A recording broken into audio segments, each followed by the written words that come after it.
Siko na lang. Ang uban. Dapat na sa representative sa Hoy, nganong komite man ka nga.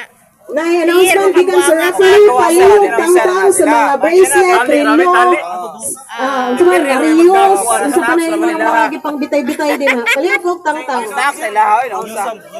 Yusum. Sige, na-announce na ang mga players. Akong i-announce ang players na makaduwa for first quarter.